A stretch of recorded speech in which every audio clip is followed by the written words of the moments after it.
Hello friends, welcome to our channel. Today we are study function of operating system. What is function of operating system? तो दोस्तों पहला इसमें operating system के function के विषय में जानेंगे, कितने प्रकार के होते हैं, किस फंक्शन का क्या कार्य होते हैं, जिसमें से पहला फंक्शन हमारा होगा रिसोर्स मैनेजर। और दोस्तों रिसोर्स मैनेजर का कार्य क्या होता है हम जान लेते हैं कि जब एक सिस्टम में कई सारे यूज़र्स को कार्य करना होता है तो रिसोर्स मैनेजर उसमें सहायता प्रदान करता है। और एक सिस्टम में कई सारे यूजर कार्य कर सकते हैं, वो किसके कारण? ऑपरेटिंग सिस्टम के रिसोर्स मैनेजर फंक्शन के कारण।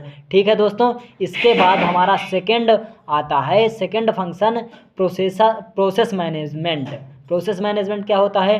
Operating system assign processor to the different task that must be performed by the computer system. अब इसका मतलब ये होता है कि कोई भी स्पेशल कार्य सीपीयू में पहले करना है, फिर कौन सा दूसरा करना है। मान लीजिए एक सिस्टम है, उसमें कई सारे कार्य हो रहे हैं, P1, P2, P3। तो सीपीयू एक शेड्यूल लेकर चलता है कि पहले P1 कार्य को करना है, फिर P2 को करना है, फिर P3 को करना है। यह किसके द्वारा संभव होता है दोस्तों? प्रोसेस मैनेजमेंट के द्वारा संभव होता है। इसके बाद ऑपरेटिंग सिस्टम का थर्ड फंक्शन आता है जिसका नाम है मेमोरी मैनेजमेंट। मेमोरी मैनेजमेंट क्या होता है दोस्तों? Memory management module perform the task of allocation and deallocation of memory space to program in need of this resources. मतलब किस डिवाइस को कितनी मेमोरी एलोकेट करानी है या डी एलोकेट करानी है, यह कार्य ऑपरेटिंग सिस्टम का मेमोरी मैनेजमेंट फंक्शन करता है। इसके बाद हमारा चौथा फंक्शन आता है डिवाइस मैनेजमेंट।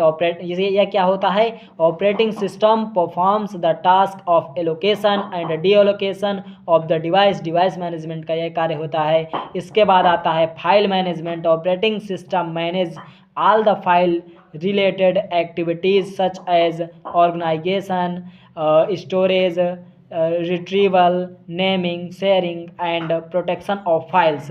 यह होता है फाइल मैनेजमेंट का कार्य। इसके बाद दोस्तों हमारा अगला फंक्शन आता है security management.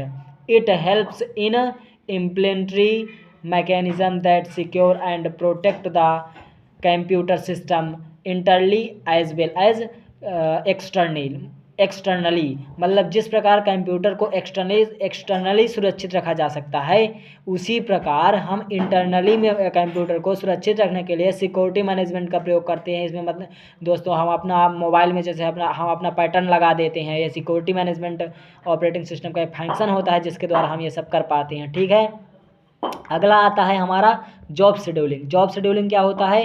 It is the process of allocating system क्या है? हाँ, allocating system resources to make different task by an operating system. मतलब कई सारे कार्य को एक शेड्यूल में करना ऑपरेटिंग सिस्टम के जॉब शेड्यूलिंग फंक्शन द्वारा होता है। इसके बाद हमारा आता है थर्ड टाइम शेयरिंग फंक्शन। इसका क्या कार्य होता है?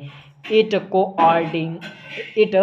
coordinates and assign compiler, assembler, utility program and other software package to various users working on computer system। मतलब टाइम शेयरिंग में होता है जैसे एक सिस्टम में कई सारे कार्य हो रहे हैं और टाइम शेयरिंग फंक्शन के द्वारा प्रत्येक कार्य के लिए, मान लीजिए यह एक सिस्टम हुआ, इसमें ये कार्य हो रहा है, ये कार्य हो रहा है, ये भी हो रहा है, ये भी हो रहा है, ये भी हो रहा है। तो यह जो टाइम शेयरिंग होता है वो सभी को बराबर टाइम देता है, चाहे ये अपना काम 2 सेकंड में पूरा कर ले या 20 सेकंड में, मतलब यह बराबर टाइम सभी को देगा। ठीक है दोस्तों, आज के लिए इतना ही। अगले वीडियो में हम बात करेंगे types of OS operating system के टाइप्स को जानेंगे। थैंक्स।